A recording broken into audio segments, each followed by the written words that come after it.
Hello' শ্ৰদ্ধাৰ আজি UPPL দলৰ ৰৌতা ব্লক কমিটিৰ দ্বাৰা আয়োজিত এই ভিক্টৰী ৰেলীত অতিথি হিচাপে আমাৰ মাজত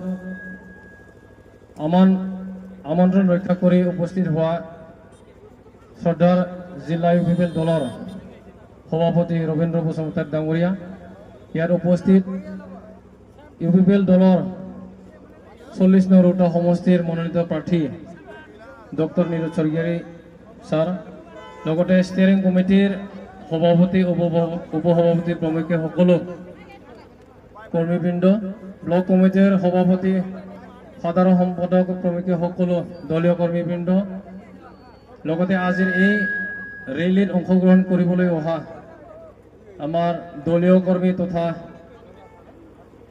ইউপিপিএলৰ শুভাকাংক্ষী ৰাইজ, আজি আমি ভিক্টৰী ৰেলী আৰম্ভ কৰিবলৈ লৈছোঁ।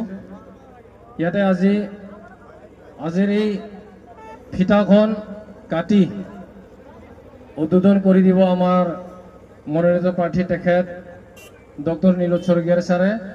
ইয়াৰ পাছতে ফ্লেগ অফ কৰিব আমাৰ জিলা ইউপিপিএল দলৰ সভাপতি শ্ৰীযুত ৰবীন্দ্ৰ বসুমতাৰী ডাঙৰীয়ায়ে।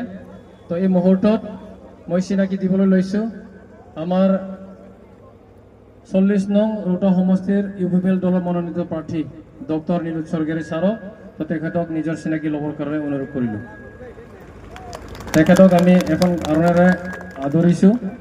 এই মুহূৰ্তত আমি চিনাকি দিবলৈ লৈছোঁ আমাৰ জিলা ইউপিপিএল দলৰ সভাপতি সন্মানীয় শ্ৰীযুত ৰবীন্দ্ৰ বসুমতাৰী ডাঙৰীয়া। তো তেখেতক নিজৰ চিনাকি ল'বলৈ অনুৰোধ কৰিলোঁ। এই সময়ত আৰু চিনাকি দিবলৈ লৈছোঁ আমাৰ 40 নং ৰৌতা সমষ্টিৰ ইউপিপিএল দলৰ ষ্টিয়াৰিং কমিটিৰ সন্মানীয় সভাপতি শ্ৰীযুত লংকেশ্বৰ ডেকা ছাৰ, তেখেতক নিজৰ চিনাকি ল'বলৈ অনুৰোধ কৰিছোঁ। এই সুযোগতে চিনাকি দিবলৈ লৈছোঁ আমাৰ 40 নং ৰৌতা সমষ্টিৰ ইউপিপিএল দলৰ সন্মানীয় সভাপতি শ্ৰীযুত হৰেণ বসুমতাৰী, তেখেতকো নিজৰ চিনাকি ল'বলৈ অনুৰোধ কৰিছোঁ আৰু তেখেতকো এখন আয়ৰণেৰে আদৰিবৰ কাৰণে অনুৰোধ কৰিলোঁ। তো